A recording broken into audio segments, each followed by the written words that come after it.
Қазақтың сайын даласының қазыналы бір пұшпағы, қасиетті Ұлытау өңірі.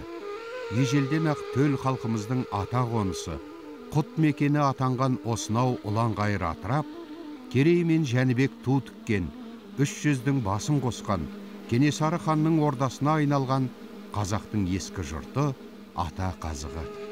Сондықтан да болар, Ұлытау ұландары өз тағдыры мен талантының қайнар бастауын қашанда туған өлке топырағымен байланыстырады. Сондай ұлдардың бірі де бірегейі Жүрсін Ерманов. Ұлытаудың етегінде дүние есігін ашқан бала Жүрсін, осы киелі мекенде атжалын тартып, кеңін тауып, өмірден өз орнын тапқан аға Жүрсін болып қанаттанды. Жығылғанда тірек, мұңайғанда демеу, жабыққанда жебеу бола білген оның өмірлік жары Бақытжамал да осы Ұлытаудың бұрымдысы.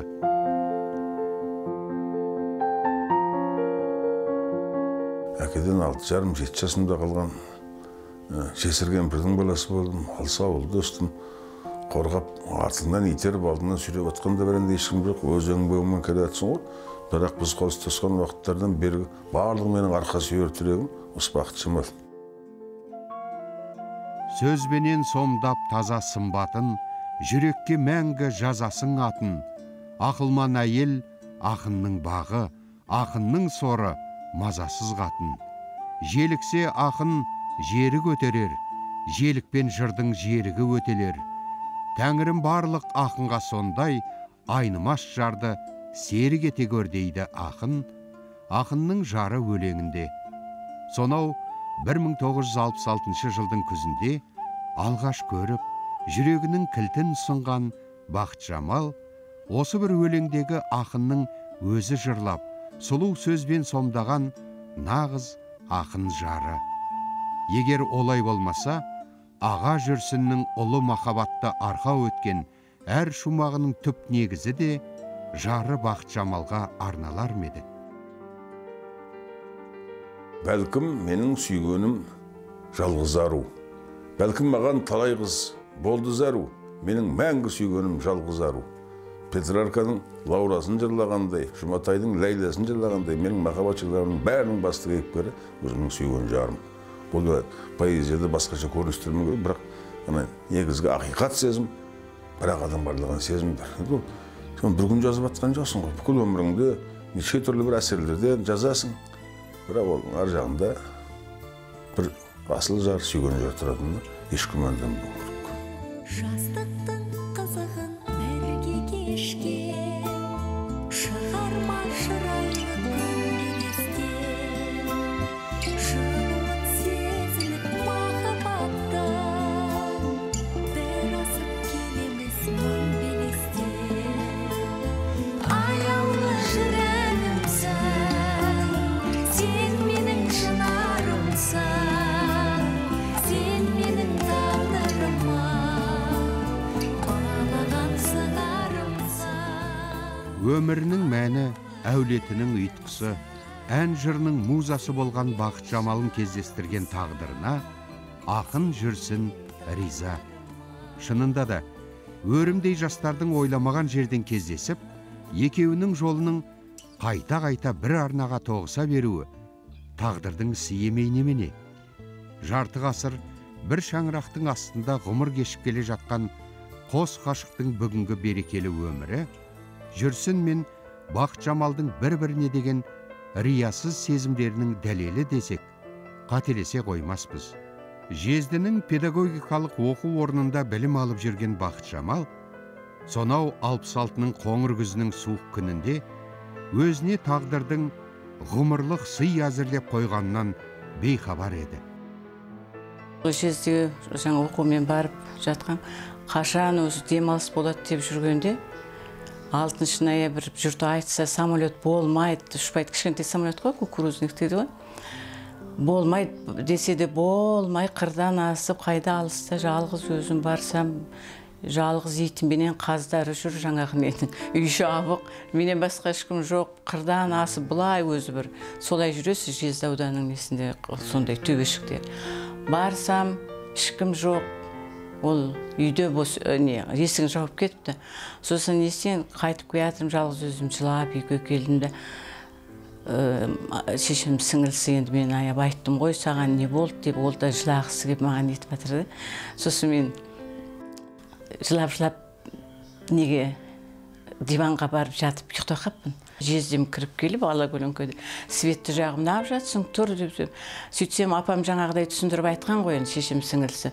Содан жездем: ой, сен немене жылап, бармағаның дұрыс бол, самолеттің жоқ болғаны дұрыс бол, сен жабық үйге баратын ең. Анау Амангелді совхоздың ар жағындағы әжем сояққа бата қылып барып, сояқтан ауылға әлі қайтқан жоқ, сен жабық есікке баратын ең. Оның самолеттің болмағанына қуан, жүр, енді апаңа барасың деп менен жездем ғой, тәтемді айтып жатыр. Бәтимаға барасың, ол да сағынып жүр, сен не апаң сағынбадың, соған барасың. Бүгін біздің ауылда вечер болады, жастар жиналайын деп жатыр. Біз продукт алуға келдік деп жаңа сампылда осы нетіп жатыр бүйтіп. Сосын енді барғым келмей тұрса да, жездем көңілін қимадым, апам да бүйтеді, барып көңіліңді көтеріп кел, енді жылап өзі деп, ол кісінің де көңілі бұзылып нетіп тұр ғой енді. Почта деген ойын болады, хат жазады жаңа отырған жастар ғой енді ауылдың. Біреу тракторист, біреу жаңағы маман, біреу мұғалім. Сол бір қыз ешкімнің хатын оқымай, бәрін бүйтіп сырғытып тастап жатыр екен. Сол мен көзге түскен болуым керек, менің хатымды алып оқыды.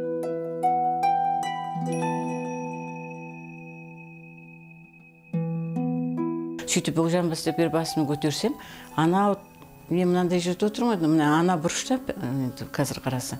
Сол жерден ана жаңа почта тасып жүрген жүргізуші біреуден хат алып нетіп жатқан, соған түседі, көзің басқаға түспейді ғой төрге. Сөйтсем, аналардан бөлектеу бір жігіт, енді сол ауылдың балаларынан бөлектеу, кішкене әдемілеу жігіт, анаған беріп еще өзі маған қарап күліп жатыр екен. Соң анау аласап, деді маған алып келді. Сосын алып келген ана хаттарын не тастап жатырмын ғой енді бұрынғысын. Сосын алдым да анаған бүйтіп қарасам, көзі сығырайып кетеді күлген. Көзі сығырайып бүйтіп күліп отыр екен. Аналардан бөлек түрі басқасы. Мен қайбір жетіскен хат жазды дейсің. Қоқыс салатын жәшіксің ба, немене ғана хаттар жинап жатсың деп жазып жүргем.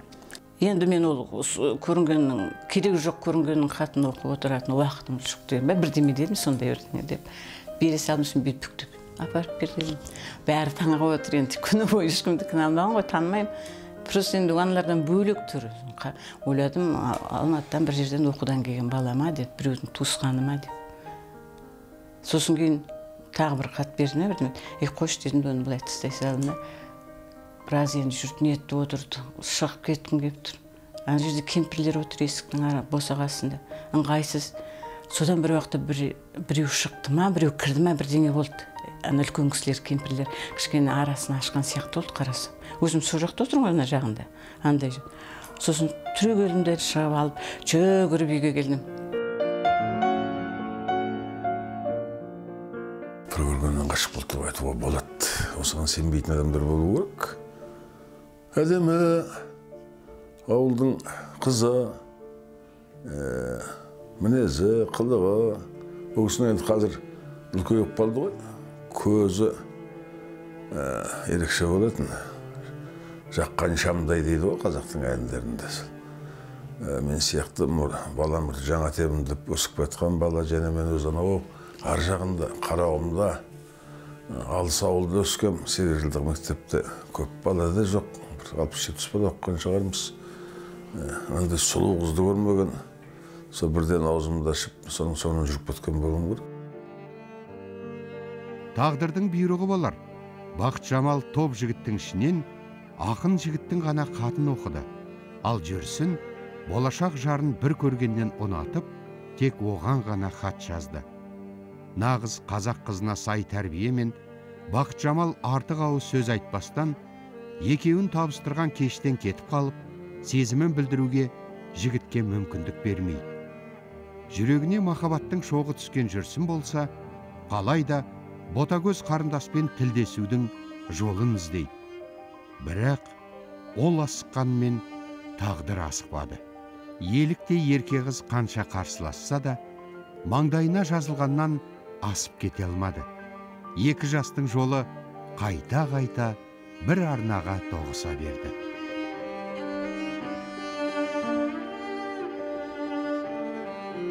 Қазір ойлаймын да енді кейде өткенде де бір әңгімеден сіңіліме айтып отқан едім, осы қыздар сонда жек көрген жоқпын, жақсы көресің, әдемі жігіт жүртін ғой, иә.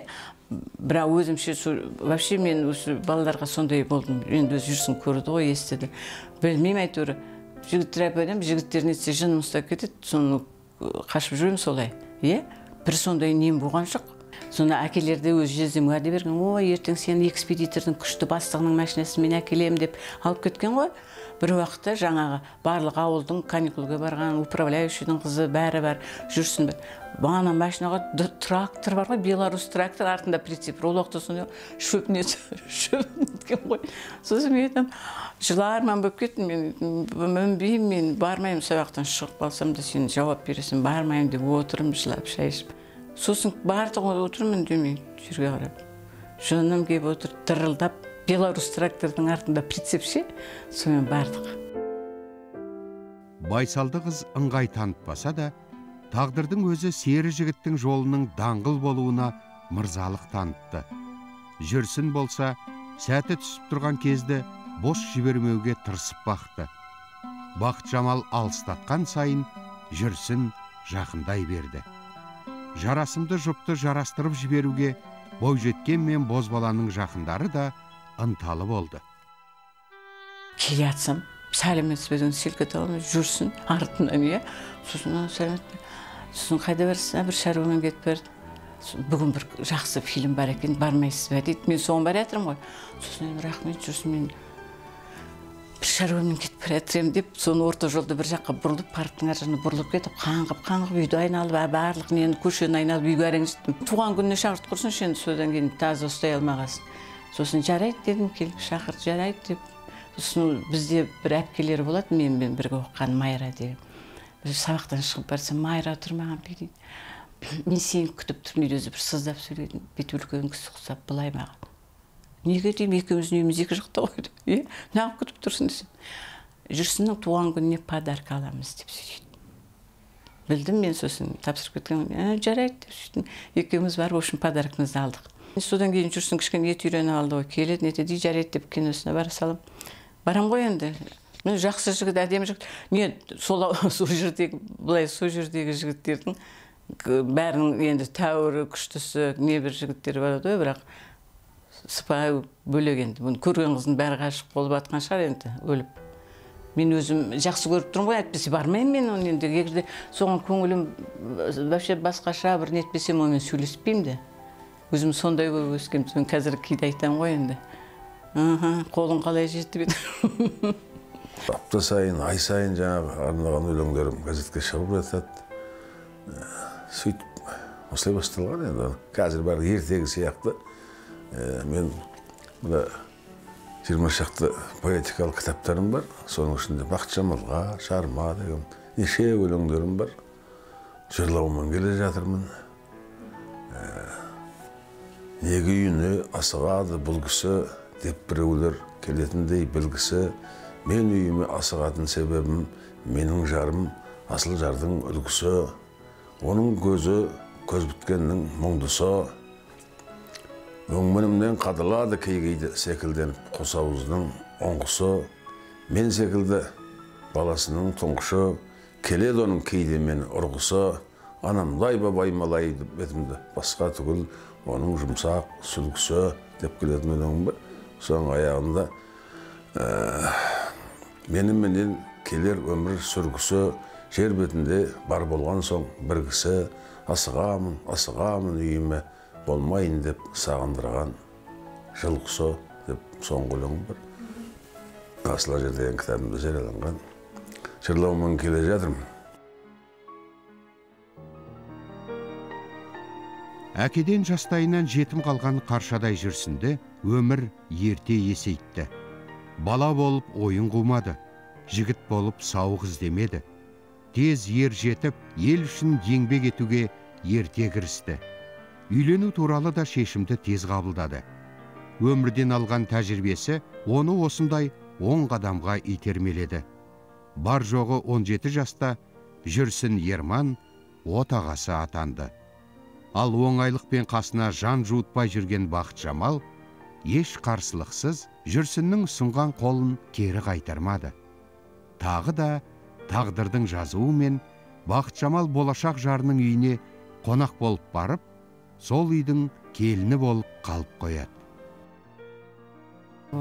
Сосын тұрып, апам үлкен кісі ғой, сосын тұрып, тәтемді болды деп сөйтті. Ақыры осы жүрсін сен дегенде өліп басын ет, Құдай бұйыртып тұр ғой, сен қал деп. Отырдым бейшара, сосын кейін. Соны қолынан бәрі келеді, ол сразу бүкіл ана торговыйның несіне звондап, ертең кешкі 5-те жүрсін үйленді деп, сразу бір жарты сағатта шешілді біздің тағдырымыз. Ұлы мәртебеді махаббат, Мырзалиевтің өлеңі бар ғой. О, махаббат, мен сені құс төсектен суырып ап төбеме көтеремін дейтін. Біз сол аяулы махаббаттың аясында өскендеріміз. Баяғы батырлар жырындағы ғажайып ғашықтар жыры басымыздан өткен. Енді сондай бір ұлы сөзім болмаса, бір адамменен жарты ғасыр бойы ғұмыр кешу оңай емес қой, бір шаңырақтың астында. Мен өзім жалғап айта берейін. Кейбір осы біз сияқты ұзақ тұрғындар кейде телевизордан сөйлегенде, радиодан сөйлегенде, газетке жазғанда айтып өтеді. Соншама уақыт тұрып, біз әй-шәй деспеген адамбыз. Өтірік айтады барлығы. Шынаяқ сыңғырламады деген, жанжал болмады деген, түсініспеушілік болмады деген бір бос сөз. Өзіңнің кіндігіңнен өрбіген балаңмен де ұғыныспай жатасың. Анаңмен де тіл табыспай қалған кездерің болады. Ал енді басқа шаңырақта өсіп, басқа тәрбиені көріп, сенімен қол ұстасқан адаммен жарты ғасыр бойы жаңағы шынаяқ сыйланады деген бір әншейін ертегі әңгіме. Мәселе оның қай деңгейде болу, түсінісуге ұмтылудың қай деңгейде болу. Мен осы қазір енді свадебный генералдары тойларға барасың, балдарға бата беріп атасың, тілек тілеп атасың. Мен айтамын, ол махаббатты қарай сақтау керек, аялау керек. Жанұя болып, бірге тұрмыс кешудің ең мықты амалы кішкене кішірейу. Ана қасыңдағы адамға қарай бір қадам кішірейіп қадам жасау, түсінуге тырысу. Махаббат деген сен бір бойыңа біткен ұлы сезім екен, ол мәңгі бақи сені жабысып қатып қалған нәрсе емес, догма емес. Ол махаббатты тәрбиелеу керек, махаббатты да қорғау керек. Семьялық, отбасылық өмірдің құпия кілті сол жерде басталады. Даланың өскен еркін тағысы сияқты бала, қолыңа армандай қыз түскеннен кейін оны әлемнің бәрінен қызғанасың, өзіңнен де қызғанасың. Әке, шеше, ата-анаңнан да, жора жолдасыңнан да қызғанатын күндер болған. Оның бір сабырға түссе кейін келді ғой. Менен басқа адам көрмес екен, менен басқа адам бетіне қарамас екен, менен басқа адамға жымиып күлмес екен деп. Ондай өзімшіл сезім бастан өтті, мен жасыра алмаймын. Біз енді қазір сонша уақыт бірге тұрғаннан кейін, Аллаға шүкір, 3 бала өсірдік. Барлығы жеке-жеке үй болып кетті. 2 қызым жаңа ғана келіп кетті. 10 шақтыдан артық немереміз бар, енді тура адам санын айтпайды ғой. Бір 2 шөбереміз де пайда болды. Енді біздің жолымыз осылай тоғысып қалған күндерді сол бір-біріміз сыйлап, қатар жүріп, бала-шағаның ортасында өткізсек деп армандаймыз. Күнделікті таңертеңгі шай үстіндегі әңгімеміз сол бала-шағаның жайынан басталады. Көзің ұйқыға кетер, сонымен аяқталады. Осындай тағдыр, осындай ғұмыр. Айналасы жарты сағаттың ішінде үйлену туралы шешім қабылдап, жүрсіннің Бақытжамалымен бірге үлкен өмірге аттанғанына бүгінде жарты ғасыр уақыт өтті. Махаббат ұялаған ыстық ұяның тұтқасын ұстаған Бақытжамал, ақын азаматының бабын тек ошақ қасында ғана емес, сондай-ақ шығармашылық жолында да келтіріп отырды. Үйде де, түзде де асыл жары сүрінсе сүйеу, жығылса демеу болды. Қуанса бірге қуанып, бақытты сәттерге бірге куә болды. Жұмыста да неше түрлі қиыншылықтар бастан өтті. Менен қасымда жүрген жолдас дегендердің өзі менімен жүзінше сәлемдесуге қашқан кездері болды. Мен көлеңкемнен қорқып, аналар біліп қойса мынаумен жақсы екенімді. Ондай адамдар да болды жаңа, мен қыр соңыма түскен. Айтысқа байланысты әсіресе талай қиянаттарды көрдік, жалғыз қалған кездер көп болды. Соның бәрінде жұмыссыз қалған кездер көп болды. Соның бәрінде жаңағы ұлы сенімменен қолдау көрсетіп, осының барлығы уақытша ертең жақсы күндерге өтіп қолдап жатқан осы кісі. Енді басқасын былай қояқ. Мен өзімнің туған ауылым, Құлжанбай деген ауылым бар. Мен өзім жер бетінде Құлжанбайдың мүддесін қорғап жүрген бір жандаймын. Құлжанбайда қуаңшылық болса керде, Алматыда жүрсем де бір жарымаймын. Сол ауылыма, ауылдағы жаңағы аяулы ақсақалдар, аналар, әжелерге, аруақтарыма құрмет көрсетіп бір жылы мешіт салдым сол жерде. О, жердің түбінде. Сол менің көңілімді түсініп, біздің артық ақшамыз жоқ қой. Бірімізге жалғап әлің деп айтуға болады. Сол жаңағы соған кеңшілік білдіріп, тіпті менен әрмен соған қызмет істеп, анау ауылға күллі құрылыс материалдарын апарып тасып, жұмысшылардың жаңағы ас суынан бастап барлығына қарап басшылық жасап, менің абыройымды қорғаған осы әйел, ағайын туыстарым да бірден бастап жатыр. Неге керек ана ауылда? Бұл аяқсыз қалады деген уақыттардың бәрінде соған ұлы сеніммен кірісіп, менің бастаған ісімді аяғына жеткізіп жүрген осы әйел. Жұмыссыз қалған күндерімді арқамнан қаққан, көк тиынсыз қалған күндерімді ештеңеге мойымай, жасымай, менімен бірге күресе білген осы әйел. Сондықтан менің арқа сүйер тірегім. Мен осындай пікірге жасымнан келіп қалған жоқпын ғой. Күллі өмір жолым, өткен тағдырым, көрген қиындықтарым, кешкен қасіреттерім, бастан өткен қуаныштарым, бақыт шақтарымның бәрі мені осындай пікір айтуға алып келді. Біреулер айтып шығар, мына әйелінен басқа ешкім нетпейді екен. Өмірдің ақиқаты соған алып келетін көрінеді айндай. Жарты ғасыр деген аз уақыт емес қой. Сырттан ойлайтын. Өзін күтіп, жаңағындай қазіргідей мода сияқты салонға барып деген сияқты. Өзін сөйтіп күткен адам, жағдай жасап деген сияқты. Бірақ ол мүлдем ондай емес. Мама мысал жаңағындай теледидарда жарқырап, жұлдыз болып отырған мамамыз үйге келген кезде, оның бәрі сыртта қалады да. Үйге келген кезде кәдімгідей жаңағы ана ретінде, папамның жары ретінде, әйел ретінде жұмыстың бәрін үлгеріп бәрін істейтін. Қара жұмыс, ауыр жұмыс істемейтін. Кішкентай кезімізде совет уақытында жаңағындай бізде продукты не деген кішкене бір қазіргі сияқты емес қой енді. Қазір ақшаң болса бәрі бар, ол кезде енді ақшаң болса да көп нәрселер жоқ, алмайсың. Сол кезде жаңағындай папам командировкаға кетеді ғой. Сол кезде мамам жаңағы бізге балаларға енді тамақтарды әдемі жақсы тәтті жасап береді. Бірақ ана бір жақсы ет болса, жаңа қазы-қарта болса, папаң жейді, папаң келгеннен кейін асамыз. Сендер анау құйрықты майына картошка бір нәрсе қурып бер. Сөйтіп бізге сөйтіп қурып береді да, мынау тәтті бұл, мынаны жеп алдым, мынау пайдалы жақсы деп. Бірақ папам сырттан келген кезде енді тағамдардың бәрі мамам дайындап.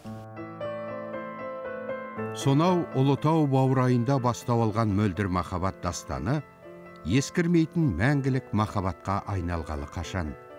Сайып келгенде жүрсін мен Бақытжамалдың жас буынға үлгі болар отбасы болуына, саналы ұрпақ тәрбиелеп, өмірдің ащысы мен тұщысына қатар төзуіне, екі жүректің бір тағдырға айналуына, бірінсіз бірі өмір сүре алмайтындықтарын мойындауларына, олардың сол ұлы сезімдері махаббат қана кінәлі. Қай жерде, мейлі, қай елде, әлемнің мәні әйелде, шынмықты болсаң оныңды әйелге барып дәлелде, әйелге мәлім көп сүрің, сүрінсең әйел деп сүрін, әлемге сыйлы болмайсың, әйелге болсаң жек сүрін, әйелден ыстық от бар ма, әйелде пүстік көк барға, қарғағың келсе біреуді, әйелсіз өтсін деп қарға. Құдайдан кейін сол шебер, әйелмен құның өлшенер, бақытты сен де болмайсың, әйелің сорлы болса көр. Болмасын әйел назалы, болмасын әйел жазалы, кеудесін қаққан талайдың әйелден келген ажалы. Жөн емес қазақ нақылы, болсаң да әлем ақына, жетеді билеп түстеуге әйелдің қысқа ақылы. Сөліңді содан басасың, сырыңды соған ашасың, еркектің күні әйелмен, әйелдер мәңгі жасасын.